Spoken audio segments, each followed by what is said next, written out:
I'm Sharon Mitchell, 37 years old, and 3 years ago I gave up everything for my family. I quit my job managing a retail store to care for my mom, who was battling chronic diabetes. I paid her medical bills, covered the mortgage on their house, and never asked for a thank you. She promised me her heirloom necklace platinum with a pearl pendant when I was just 15, a symbol of her love. I held on to that promise. But at our family dinner in Atlanta, everything changed. My dad raised his glass, his voice booming, to the real daughter, the one who's always here for us. Everyone cheered. Then my mom handed my sister that necklace, my necklace. She said my sister deserved it more. I stood there frozen, gripping my napkin. No one noticed. I didn't cry or yell. I just gathered my kids, nodded to my husband, and walked out. A week later, the bank called them and panic set in. What would you do if you were in my situation when even your own family turned their back? Leave a comment and share your thoughts. That Sunday, we sat around my parents' dining table in Atlanta. The air felt warm, almost cozy, like the family dinners we used to have when I was a kid. My sister sat across from me, her smile tight like she knew something I didn't. My husband William was next to me chatting about football with Dad, while my kids giggled over their plates. I tried to join in, forcing a laugh, but my chest felt heavy. I'd spent 3 years putting my life on hold for Mom, quitting my job, paying her medical bills, keeping their mortgage afloat. I never asked for praise, but I thought they saw me. I thought they knew. Then Dad stood, his glass raised high. To the real daughter, he said, his voice booming with pride, the one who's always here for us, who takes care of everything. My stomach twisted. He wasn't looking at me. He was looking at my sister. Everyone clapped, my cousins, my aunts, even Mom.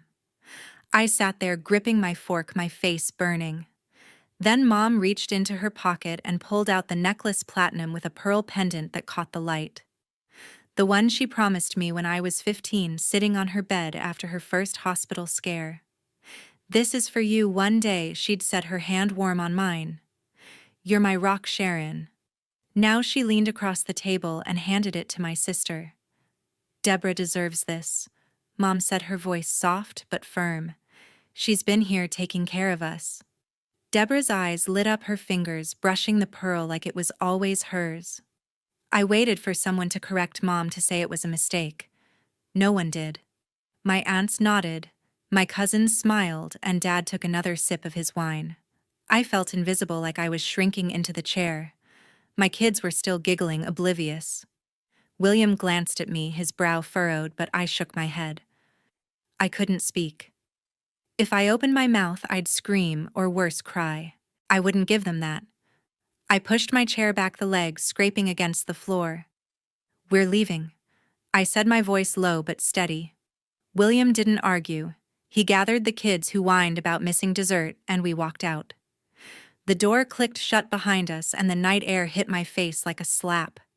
I didn't look back. In the car, with the kids buckled in and William silent beside me, I replayed Mom's words. Debra deserves this. After all I'd done, 3 years of late-night hospital runs, paying their bills, keeping their house from foreclosure. I thought of the necklace, that promise from when I was 15, when Mom said I was her rock. It wasn't just a piece of jewelry. It was her word, her love, and she gave it to someone else. I gripped the steering wheel, my knuckles white. I'd been their safety net for years, wiring money for the mortgage, covering Mom's insulin prescriptions, never asking for a cent back. I did it because I believed in family, in loyalty. But loyalty goes both ways, and they'd just shown me where I stood. In that moment, something snapped. I wasn't going to beg for their respect. I wasn't going to keep pouring myself into people who didn't see me. By the time we pulled into our driveway, I'd made up my mind. I was done carrying them. The next morning, I logged into the bank app and stopped the automatic transfers to Mom and Dad's account. No more mortgage payments, no more bill coverage. I didn't call to explain. I didn't send a text. I just clicked cancel and closed the laptop. My hands shook, not with fear, but with clarity. I'd given them everything, my time, my money, my heart, and they handed my sister a necklace that was meant for me. If they thought Debra was their real daughter, she could take care of them now. For the first time in years, I wasn't running to fix their problems. I wasn't their rock anymore. And maybe I thought that was okay. A week later, my father called, his voice shaking with panic. "Sharon, the bank says the mortgage is late." Dad's words came out fast, almost accusatory. "What did you do? You've been handling the payments?" I stood in my kitchen, phone pressed to my ear, my coffee going cold. The bank had sent a delinquency notice because I'd stopped the automatic transfers after that dinner. I took a deep breath, my pulse racing. "Dad," I said, my voice steady, "I'm not paying anymore. You said Debra's taking care of you. Let her handle it." There was a long pause. He sputtered, "You can't do this to us." I hung up my hands, trembling, not from guilt, but from a quiet, burning anger. I sat at my kitchen table, staring at the phone. My mind flicked back to that Sunday, the way Dad's glass gleamed as he toasted Debra, the way Mom's hands moved so easily to give her my necklace. I'd spent 3 years juggling hospital visits and bills, thinking it meant something. But they didn't see it. They saw Debra, who lived 10 minutes away and dropped by with coffee once a month. The memory stung, but I pushed it down. I wasn't going to let it consume me. I had my own family, William, my kids to focus on. Helping Mom and Dad had been my choice, but so was stopping. I wasn't their bank account anymore. 2 days later, Mom called. Her voice was sharp, not the soft tone she used to get her way. "Sharon, how could you let this happen?" she snapped. "The bank's threatening to take the house. You know I'm sick. You know we depend on you." I clenched my jaw, fighting the urge to yell. She hadn't mentioned the dinner, the necklace, or the years I'd carried them. "Mom," I said, "I've done enough. Debra's your real daughter. Ask her." She gasped, then went silent. I ended the call, my heart pounding. I felt raw, like I'd ripped off a bandage, but I didn't regret it. They'd made their choice, and now I was making mine. That same week, I got a text from my cousin Douglas. "Hey, just a heads up," he wrote. "I saw a delinquency notice for your parents' house at the bank. Looks bad." Douglas worked as an engineer and sometimes handled paperwork for his firm's accounts. He wasn't close to Mom and Dad, but he'd always been straight with me. I thanked him and asked for details. The notice confirmed what I'd expected: the mortgage hadn't been paid since I stopped the transfers. The bank was moving toward foreclosure, and Mom and Dad were scrambling. I should have felt sorry for them, but I didn't. They'd taken me for granted too long. Then I heard Debra had moved into Mom and Dad's house. My aunt called William to complain, saying Debra was taking charge and promising to fix everything. I could hear her voice in my head, smooth and confident, saying, "Don't worry, I've got this." It didn't add up.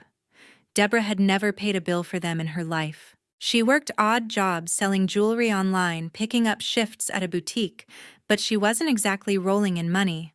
Why was she suddenly playing the hero? I remembered her smile at the dinner, the way she touched that necklace like it was a trophy. Something felt off, like she was working an angle I couldn't see yet. I decided to dig deeper. I called the bank to check the status of Mom and Dad's accounts using my access from when I managed their payments. The representative was hesitant, but confirmed the mortgage was 2 months behind, with late fees piling up. I asked about other accounts, fishing for anything unusual. "There's been some activity on your mother's credit card," she said, "but I can't share details without her consent." That was enough to spark my suspicion. Debra was living with them now, with full access to their finances. If she was taking care of everything, what exactly was she doing? I spent the next few days pulling records I could access, old bank statements, payment confirmations I'd kept from years of helping out. I noticed small discrepancies: a withdrawal here, a transfer there. Nothing huge, but enough to make me wonder. Debra had always been good at talking her way into things: jobs, favors, even that necklace. Was she talking her way into Mom and Dad's money too? I didn't have proof yet, but I wasn't going to let it go. I sent a text to my lawyer asking how to request a formal audit of their accounts. I wasn't just angry anymore, I was determined to find out what Debra was up to. 3 weeks after the dinner, my mother left a voicemail, her tone softer than usual. "Sharon, honey, Mom said, her voice almost pleading. I miss the kids. Can we talk? We didn't mean to upset you.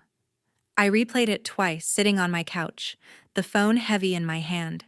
Her words sounded sweet, like the mom who used to braid my hair when I was little, but I wasn't a child anymore, and I wasn't falling for it. She hadn't mentioned the necklace or the years I'd spent keeping their lives together. She hadn't even apologized for what happened at the dinner. I texted back, I need space, Mom. Please respect that. My fingers hovered over the send button before I pressed it. I felt a pang of guilt, but it faded fast. They'd made me feel like nothing now. They wanted my kids to fill the silence. A few days later, I got a call from the family's estate planner. I'd worked with her years ago to set up Mom's medical directives back when I was paying her hospital bills. Sharon, she said, her voice tense. Your parents are trying to change their financial arrangements. They want to remove you as a co-signer on their accounts and power of attorney. My heart sank. The accounts were tied to the house, the same one I'd kept out of foreclosure with my own money. The power of attorney let me manage Mom's medical decisions when she was too sick to do it herself. I pressed the phone tighter to my ear. Who's taking over?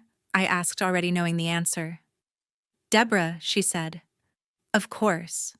Debra, who'd never paid a bill, who'd waltzed in with her fake smiles and walked out with my necklace. I hung up, my mind racing. This wasn't just about the necklace anymore. They were trying to cut me out completely to hand everything to Debra. I thought of Dad's toast, his proud, real daughter speech, and Mom's hands passing her that pearl pendant. They didn't just betray me, they were rewriting my place in the family. I opened my laptop and pulled up the bank records I'd saved from when I managed their payments.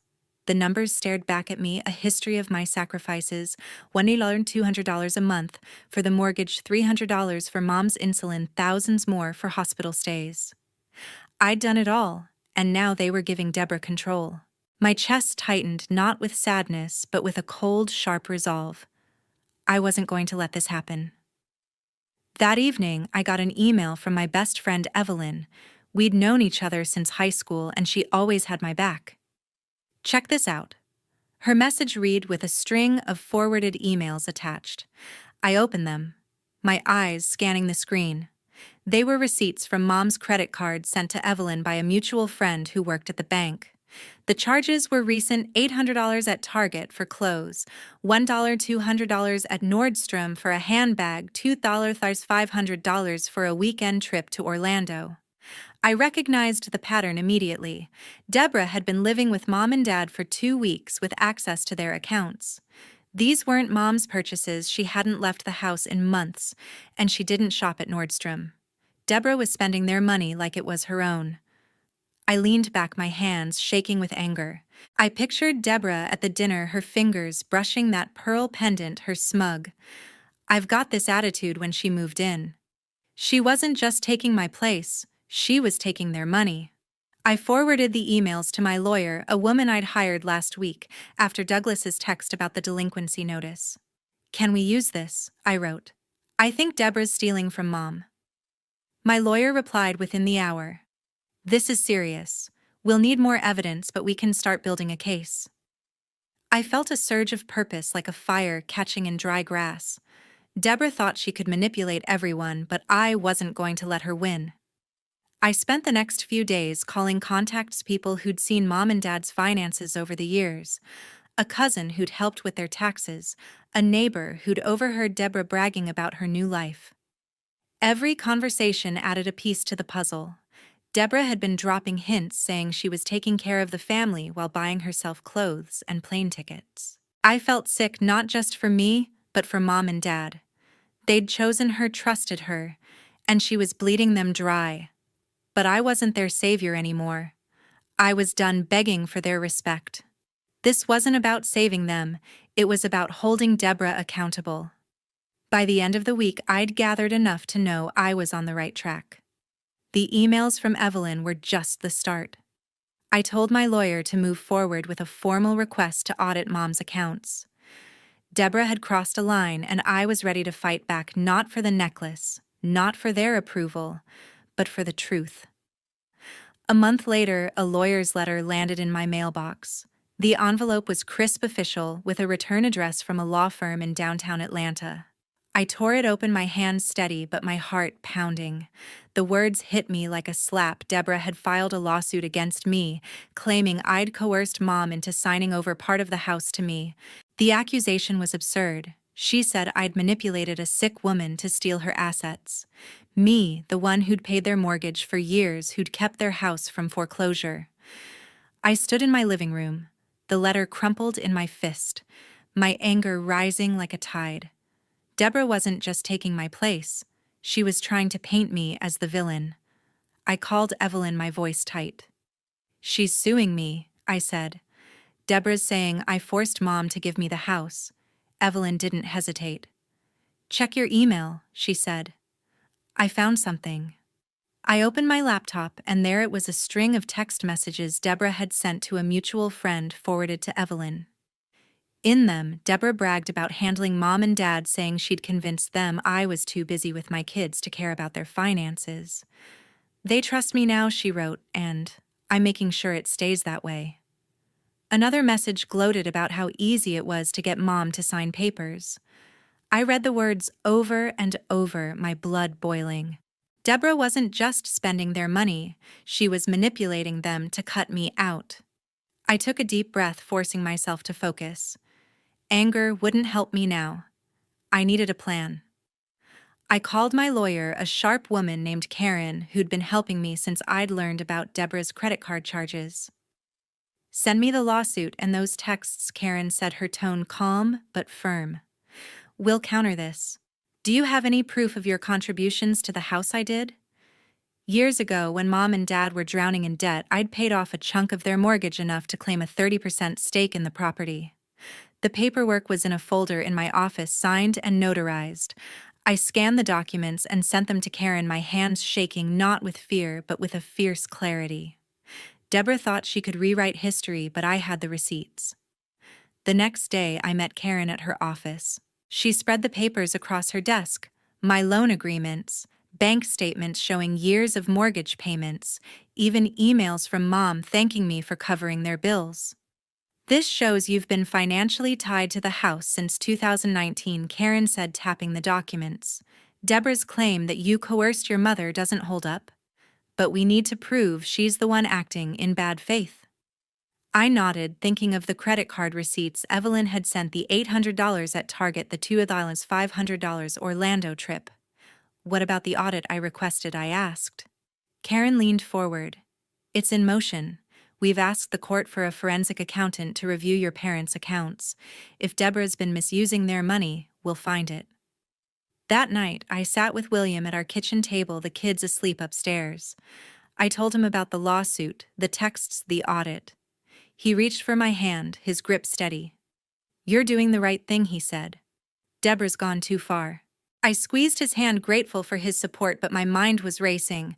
I wasn't just angry at Debra, I was furious at Mom and Dad for letting this happen. They'd trusted her, signed over their accounts, and now stood by while she dragged me to court. I thought of Mom's voicemail, her soft, "I miss the kids," and Dad's silence since our last call. They weren't just complicit, they were enabling her. The next week, Evelyn called with more. "I talked to our friend at the bank," she said. She pulled some records off the record.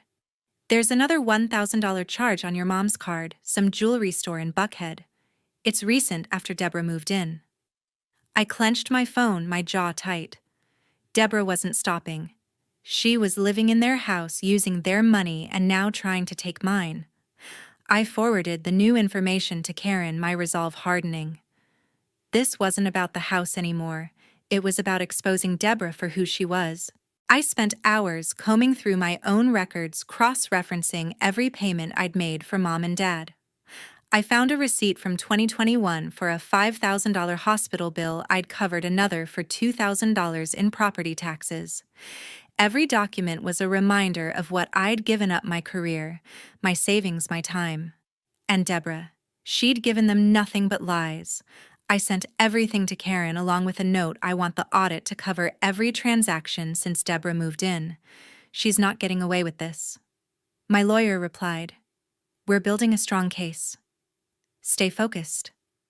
By the end of the month, I felt a strange calm. The anger was still there, but it was sharp controlled like a blade I'd honed. I wasn't fighting for Mom and Dad's approval. I'd stopped needing that the moment I walked out of that dinner. I was fighting for the truth for my kids, for the life I'd built. Debra had underestimated me, and that was her mistake. I was ready to face her in court, to lay out every piece of evidence, and to show the world who the real manipulator was. One morning, the accountant called with news I'd suspected. "Sharon," he said, his voice clipped and professional. "The audit's done. Your sister withdrew $14,000 from your mother's accounts over the past 2 months." I gripped the phone, my heart racing, as he listed the charges: $3,000 on designer clothes from Nordstrom, $2,800 on electronics from Best Buy, $2,500 for the Orlando trip I already knew about, and thousands more on smaller purchases, jewelry, dining, even a spa day. I felt a rush of relief, like a knot in my chest had loosened. The evidence was clear, undeniable. But as he spoke, a heavier feeling settled in. Mom had no idea. She'd trusted Debra, handed her the keys to their finances, and Debra had taken everything she could. I sat at my desk, the accountant's report open on my laptop. The numbers stared back at me, each one a betrayal. I thought of Mom, frail and trusting, signing papers because Debra said it was for the family. I'd spent years keeping her safe, paying for her insulin, her hospital stays, and now she couldn't see what was right in front of her. It hurt, a deep, aching pain, but I pushed it aside. Grief wouldn't help me now. I had to focus. I forwarded the report to my lawyer, Karen, with a note. "This is what we've been waiting for. Let's use it." She called me within the hour. "This is solid," she said. "We'll submit it to the court with everything else you've got." I'd been building a file for weeks. The credit card receipts from Evelyn, $800 at Target, Hall, and $200 at Nordstrom, were just the start. I'd gotten my hands on a security video from the bank showing Debra withdrawing cash from Mom's account at an ATM in Buckhead. The footage was grainy, but it was her same jacket, same smug tilt of her head. I added the text messages Evelyn had sent where Debra bragged about convincing Mom and Dad to trust her. Every piece was a brick in the case we were building. I emailed it all to Karen, my hands steady but my mind racing. This wasn't just about the money, it was about proving who Debra really was. Karen and I met the next day to prepare for the court date. She spread the evidence across her conference table: the audit report, the receipts, the video, the texts. "Debra's lawsuit claims you coerced your mother," she said, "but this shows she's been exploiting them. We'll counter her claim and file for damages." I nodded, my jaw tight. The thought of facing Debra in court didn't scare me, it fueled me. I'd spent too long being the one who fixed things, who stayed quiet. Now I was ready to fight. Karen walked me through our strategy. We'd present the audit to disprove Debra's accusations, then use the evidence to show her financial abuse. "It's a strong case," she said. "Just be ready for her to push back." That evening, my phone buzzed with a text from Debra. "Sharon, can we talk?" It read. "This is getting out of hand. Let's just drop it." I stared at the screen, my anger flaring. She'd sued me, accused me of stealing, and now she wanted to drop it. I could hear her voice in my head, smooth and manipulative, like at the dinner when she took my necklace. I typed back, "You made your choice. See you in court." I hit send, my heart pounding but my resolve firm. Debra wasn't going to talk her way out of this. She'd underestimated me, and I wasn't backing down. William sat with me that night, the kids asleep upstairs. "You okay?" he asked, his eyes searching mine. I nodded, but the truth was more complicated. I felt lighter with the audit in hand, like I'd finally caught Debra in her lies. But the pain lingered. Mom and Dad had let this happen. They'd chosen her, believed her, even after everything I'd done. I thought of Mom's voicemail, her soft plea to see the kids, and Dad's silence since our last call. They were blind to Debra's actions, and that cut deeper than I wanted to admit. I leaned into William, grateful for his steady presence. "I just want this over," I said. He squeezed my hand. "You're almost there." Over the next week, I worked closely with Karen. We refined our court filings, double-checked every document, and rehearsed my testimony. I'd have to explain my contributions to the house, 30% ownership from my payments, years of covering their bills. I'd have to face Debra, Mom, maybe even Dad, and lay out the truth. It wasn't easy picturing their faces in that courtroom, but I kept my focus on the evidence. The audit was our cornerstone, backed by the video and texts. Debra's lies were unraveling, and I was ready to show the court what she'd done. 2 days before the hearing, Debra called again. "Sharon, please," she said, her voice shaky. "I didn't mean for this. Let's settle this as a family." I laughed, a cold, bitter sound. "You sued me, Debra," I said. "You don't get to play the family card now." I hung up my hands, trembling but my mind clear. This wasn't about revenge. It was about justice. I wasn't just fighting for myself anymore. I was fighting for the truth, for my kids, for the life I'd built despite their betrayal. The courtroom in Atlanta was quieter than I expected. The hum of the air conditioner and the shuffle of papers filled the space as I sat beside my lawyer, Karen, my hands folded tightly in my lap. Debra was across the room, her posture stiff, her eyes darting to the judge. She wore a tailored blazer, trying to look polished, but I could see the tension in her jaw. The judge called the case, and Debra's lawyer stood first, claiming Mom had gifted her the money she'd spent, $14,000 on clothes, electronics, and that Orlando trip. My client acted with her mother's blessing, he said, his voice smooth. I clenched my fists, resisting the urge to shout. A gift Mom hadn't bought herself new clothes in years. Karen rose, her presence commanding. She presented our evidence with precision, the forensic accountant's report detailing Debra's withdrawals, the bank video showing her at the ATM, the text messages where she bragged about manipulating Mom and Dad. Then came the voicemail from Mom, played for the court. Her voice thanking me for paying her hospital bills years ago, calling me her lifeline. The room stayed silent as the recording ended, but I felt Debra's glare burning into me. Karen closed by showing my payments for the house, 30% ownership, documented and notarized. My client didn't coerce anyone, she said. She protected her parents while the defendant exploited them. The judge took less than an hour to decide. The evidence is clear, she said, her tone firm. The defendant, Debra Lynn, misused her mother's funds without consent. She ordered Debra to repay $17,000, including interest and court fees. A murmur rippled through the room, but I kept my eyes on the judge, my heart pounding with a strange mix of triumph and exhaustion. Debra's face went pale, her hands gripping the table. I'd won, but the victory felt heavy, like a stone in my chest. I glanced at Mom and Dad seated behind Debra. They hadn't spoken a word during the hearing.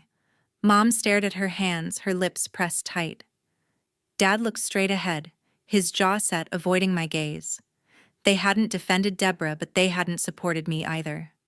Their silence was louder than any argument we'd ever had. I thought of the dinner, Dad's toast to the real daughter, Mom's hands giving Debra my necklace. Even now, with the truth laid bare, they couldn't face me.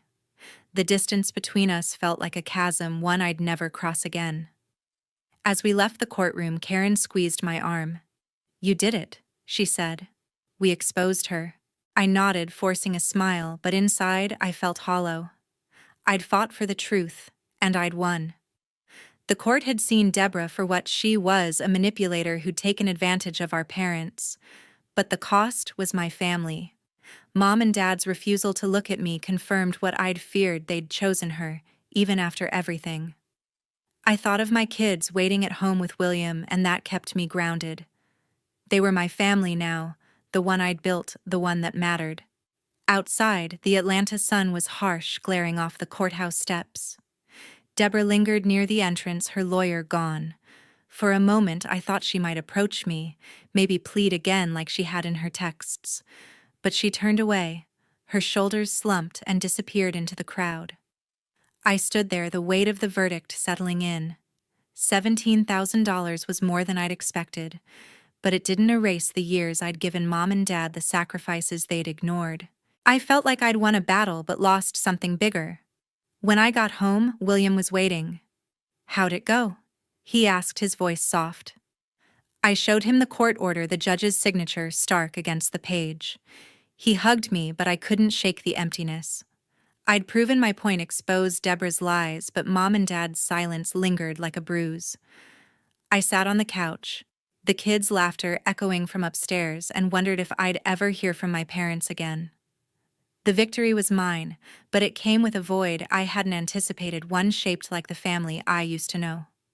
4 months after the trial, I made my final move. With the courts ruling in my favor, I reclaimed full ownership of my parents' house, leveraging my 30% stake and the judge's order. I sent a formal notice to Mom, Dad, and Debra, giving them 45 days to vacate. It wasn't an easy decision. Part of me still saw the house as home, where I'd grown up, where Mom used to cook for us. But it wasn't home anymore. It was a weight, a reminder of betrayal.